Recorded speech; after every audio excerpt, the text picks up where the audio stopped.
My name is Stewart Dorman. I'm the owner and winemaker of Adrian Fog Winery. We're here in Sebastopol, California.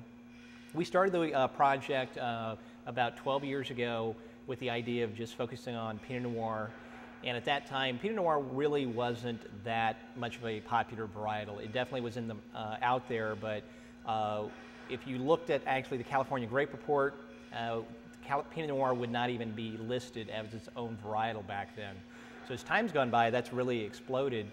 And I learned about Pinot Noir when I used to review wines and found myself really passionately getting involved with the really good ones, and the ones I didn't really like, I found that they were actually equally as enticing because they tended to challenge you a lot more. So as we wanted to start Pinot Noir and producing Adrienne Fogg, we wanted to focus on just the key areas that I thought were really iconic for the varietal, and that led us to Sonoma County here on the coast. First one that I poured is a vineyard from Russian River, and Russian River is a very large appellation in Sonoma County, but as you're actually within sight of the river, you get a much nicer climate, or a better climate that is cooler, and it creates this really signature cherry characteristic. And because of my own winery, I get to spit if I want to, so I'll worry about that later. Tried to really illustrate what we were looking to do. My last name is Dorman, so by default, the winery, if I wanted to go with the obvious, would be Dorman Cellars. It's not really that exciting of a last name, all due respect to the family.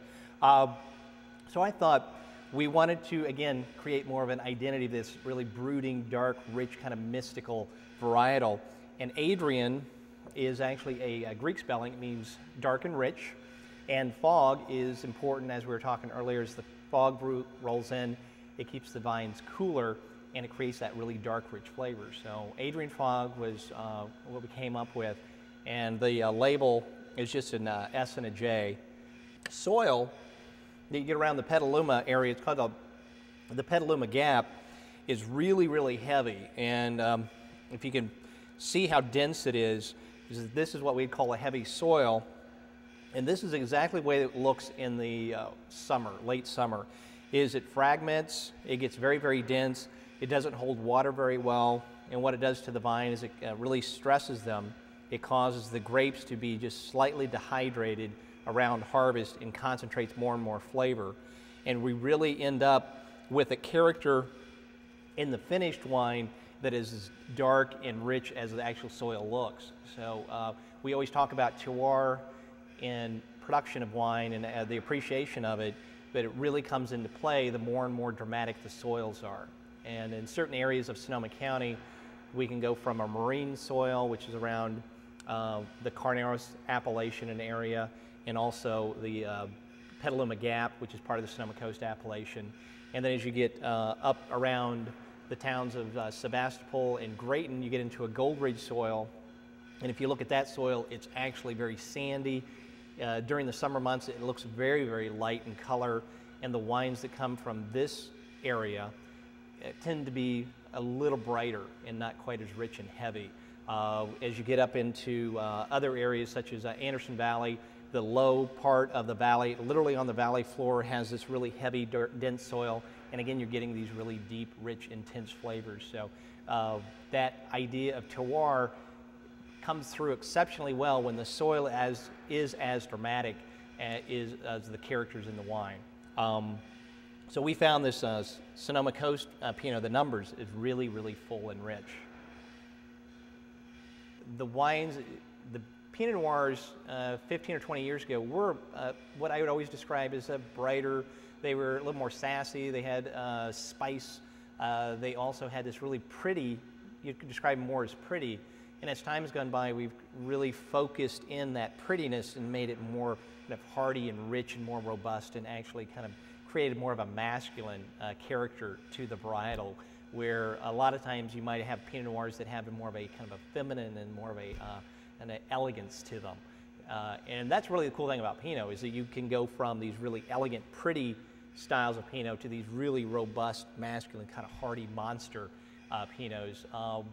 The big Pinots tend to be really good drinking on their own because they really dominate the glass, but the really elegant, pretty ones, the really complex ones, tend to get overshadowed by the big, the real rich ones. But the ones that are more elegant, if you're having it with dinner, if you're having it with any type of fish, which traditionally you have it with Pinot, those really bring out the flavors, where just the big rich ones tend to just overpower them, and you're just really enjoying the wine, and the food is part of the meal, whereas the ones that are more in the middle or to the lighter spectrum just really brings up flavor, and it makes them so much more exciting. And that is something to keep in mind as we're producing Pinot Noir, is you want them to be enjoyed on their own, but at the same time, most of us want to have something really good to have with your wine. And if it's an In-N-Out burger, which is really good with Pinot, you don't have the cheeseburger, by the way, that really makes the cheeseburger much better. So you don't want to necessarily have a wine that's going to blow out all that flavor. So we want to have a spectrum. We want to have something light but rich. Now, have you gotten a lot of criticisms, or coming to for that extracted style of Pinot, because those are the kind of ones that get the big scores and a lot of attention? Yeah, the irony of it is that attention really makes people aware of what you're doing. So that big, rich style gets high scores. It gets people's attention. But at the same time, they're at odds with it, because you are kind of pushing the bounds of the varietal. You're going from something really complex and layer-driven to something really more focused and rich characters. So yeah, you get the cause and effect. You get the appreciation that it's a really big wine, but then you get that, well, is it Pinot Noir anymore? Which ironically, you're always still working with Pinot, so we can't really do anything with it other than kind of create. If you're working with Pinot, you only end up with Pinot. It's just a different style. But the bigger ones get more attention. If you go to an auto show, you notice the big Hummer. You don't notice the really nice, well-made sedan. So that typically holds true. If you go to a rock show, a Metallica is going to blow out Yo-Yo Ma any day. And Yo-Yo Ma is really good, by the way. So yeah. Yeah, Savoy Vineyard is one of the vineyards we had been working with for quite a number of years. It's right on the valley floor in Anderson Valley. It's actually more towards the north end of it. And the vineyard itself has a lot going on. It has, the beginning of the vineyard is on a nice subtle slope, and then it has a rolling hill. It has a terrace over to the right, and then over to the left it has more rolling hills. So just the topography of the vineyard, there's a lot of little nuances.